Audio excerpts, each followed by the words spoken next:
Good morning, viewers, and Assalamu alaikum wa rahmatullahi wa barakatuh. Today, before going to discuss, I would like to see and I would like to tell you that we have seen so many times that we see in 4th century BC or sometimes 18th century we see in history we see these dates, but today I am going to tell you about what is actually the meaning of any century. For example, if there is written 7th century BC, you should know what is the exact date of this time period. Here I would like to say it this 7th century means it is from 6th century to 699 BC. It does not involve any letter of 7 here, neither here nor here. Similarly, if we will be asked 18th century, we have to say it is from 17th century to 1799. Hope you would have understood. Now our second topic, today's topic is Dhananand. Dhananand had ruled India during the time period of 44th century BC. It may have been any time, say for example 300 to 399 BC, but he had ruled in the earlier time period, that is, it may be 300 to 325, so on and so forth.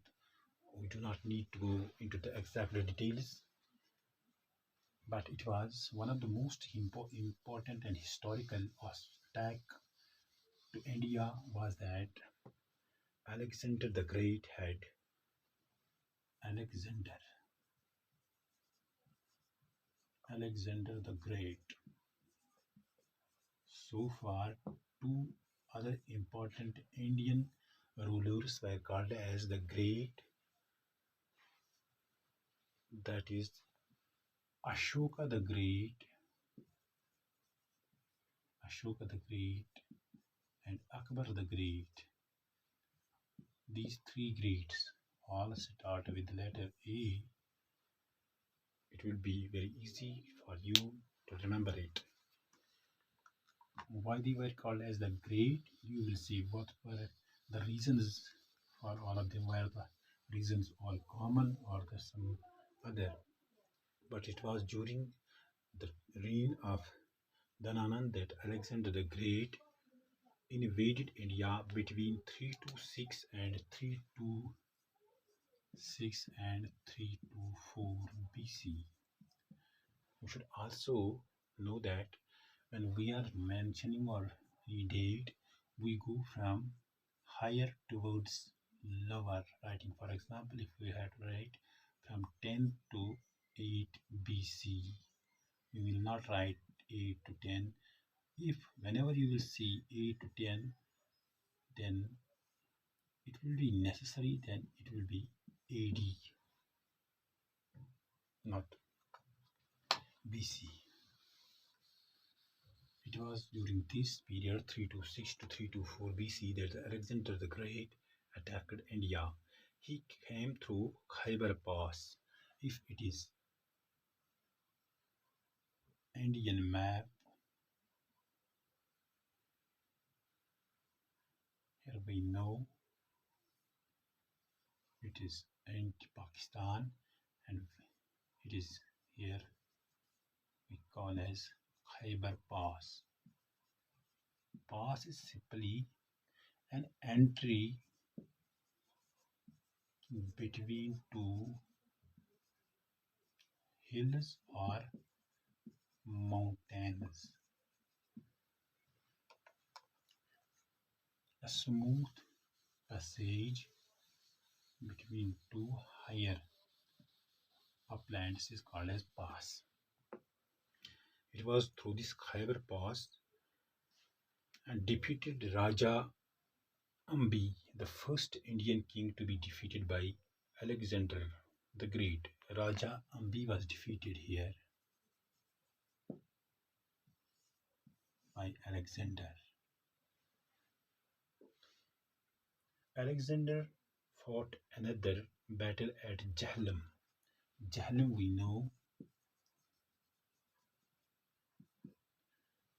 is a river. On the banks of river,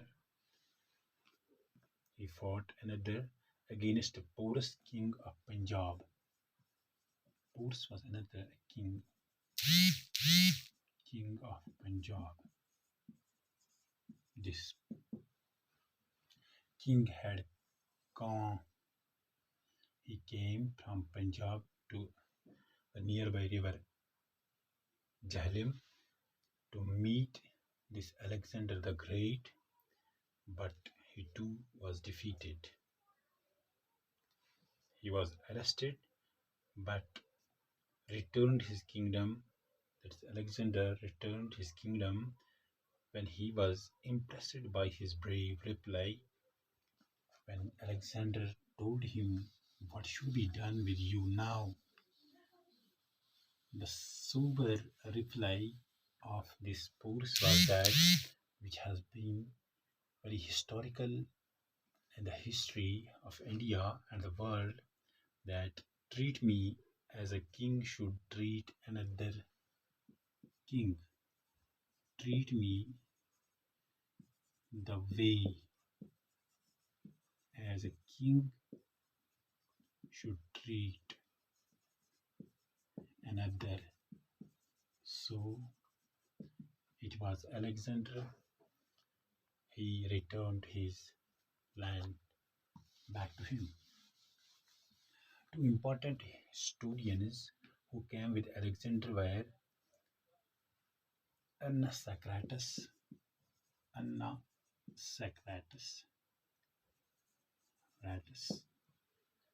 and Aristobulus. These were two historians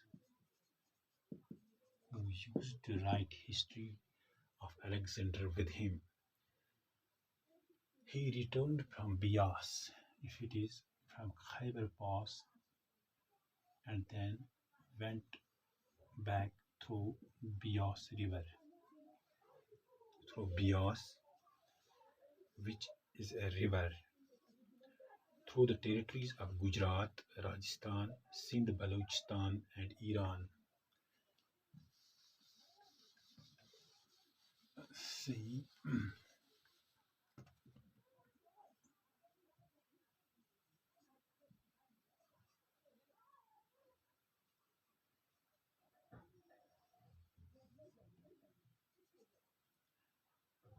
returns through Bias, Gujarat, Rajasthan, and then Balochistan, Iran, and that was all it.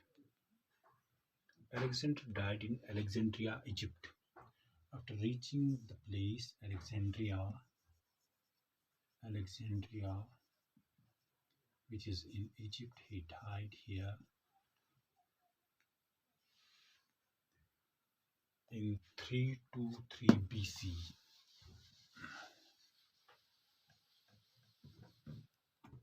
Alexander died in 323 BC at the age of 32 in Alexandria of modern Egypt country.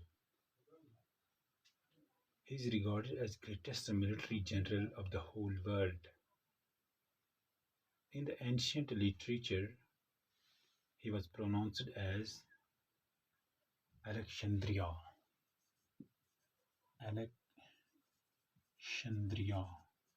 This Alexander the Great was named Alexandria. In Iran, he was pronounced as Sikandar, also called as Sikandar Azam.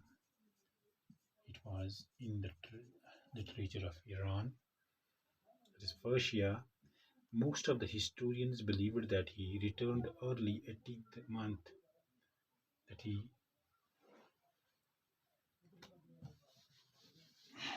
had in India only 18th months here. In 18th month, he resided in India without invading major parts of India. That is, he did not invade major parts. The reasons being soldiers were now tired of and wanted to go to home. The large and powerful army of Nandas, because Dhananand who was ruling India very large army. So after knowing about this ruler and particularly about the military power of this Nanda dynasty, Alexander and his army thought it would to be wiser not to fight with them. Besides that, it is said that it was the hot climate. Maybe it would have been like the month of this May, June, and July at that time in southern India, as it is hot. So this hot climate also did not allow them to go beyond or to move towards South India.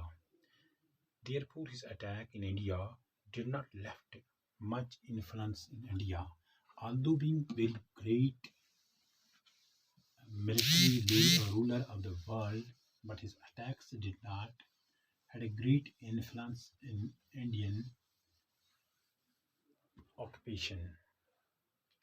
Hope you would have known about the Alexander the Great. Thank you for being with me.